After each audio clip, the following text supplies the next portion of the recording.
Hello friends, જય શ્રી કૃષ્ણ. સ્વાગત છે તમારું અમારી ચેનલમાં. તો આજે આ વ્રત અને ઉપવાસમાં ખાઈ શકાય એવી રેસીપી આપણે બનાવવાના છીએ. એ છે રાજગરાનો શીરો, જે પરફેક્ટ માપ સાથે હું તમને બનાવતા શીખવીશ. જે જરા પણ ચીકાશ પડતો નહીં બને, તો વિડીયોને એન્ડ સુધી જરૂરથી જોજો. તો ચાલો આપણે બનાવવાનું ચાલુ કરીશું. તો ફ્રેન્ડ્સ, રાજગરાના લોટનો શીરો બનાવવા માટે આટલી વસ્તુની જરૂર પડે છે. એ છે રાજગરાનો લોટ, જે બજારમાં આસાનીથી મળી જાય છે. જે મેં અડધો કપ લઈ લીધો છે. અને જેટલો લોટ હોય એનું અડધું તમારે ઘી લઈ લેવાનું છે અને એની અડધી ખાંડ લઈ લેવાની છે. જો વધારે ગળપણ જોતું હોય તો પોણા ભાગની ખાંડ લઈ લેવાની અને બે ગણું આપણે પાણી લેવાનું. તમે જે વાટકી કે કપનું માપ લીધું એનું ડબલ પાણી લઈ લેવાનું છે.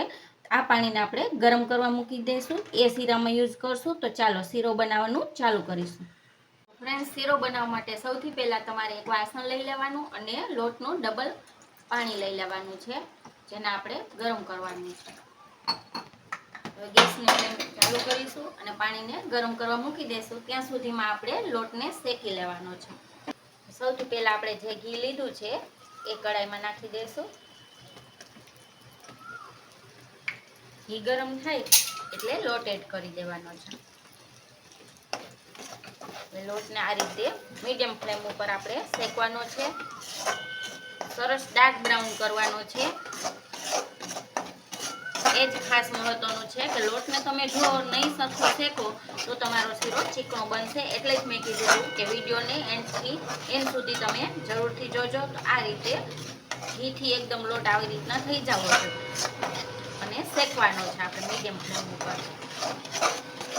7 થી 8 મિનિટ જેટલો ટાઈમ લાગશે શેકાતા. અને પાણી પણ આપણે ગરમ કરી લીધું છે, તો ગેસની ફ્લેમ બંધ કરી દેશું અને આ લોટને પહેલાં સરસ શેકી લેશું. જે હું તમને આગળ બતાવું કેટલો બ્રાઉન કરવાનો છે.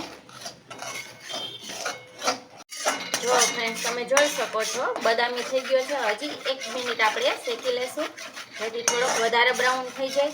ત્યારબાદ આપણે જે પાણી ગરમ કર્યું છે એ એડ કરવાનું છે. પરંતુ પાણી જ્યારે એડ કરો ને ત્યારે ખાસ ધ્યાન રાખજો, નાખશો એટલે ઉઠશે. એટલે હાથ થોડોક દૂર રાખવો તમારે.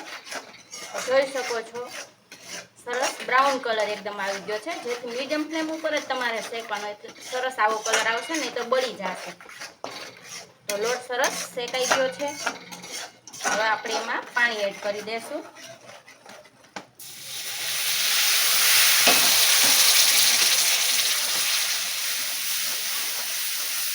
ગેસની ફ્લેમ સ્લો રાખી દેવાની અને આ રીતે પાણી એડ કરતા જવાનું. બધું એકારે ન નાખતા, નહીતર વધારે ઉઠશે.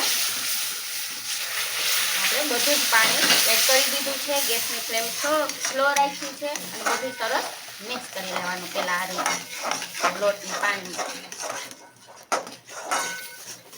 જો પાણી એબ્ઝોર્બ થઈ ગયું છે, તો હવે આપણે જે ખાંડ લીધી છે એ એડ કરી દેવાની છે. સરસ આ રીતે મિક્સ કરી લઈશું. જ્યારે ઘી છૂટું પડવા માંડે ત્યારે આપણે શીરો બનીને તૈયાર છે, જે હું તમને આગળ બતાવું.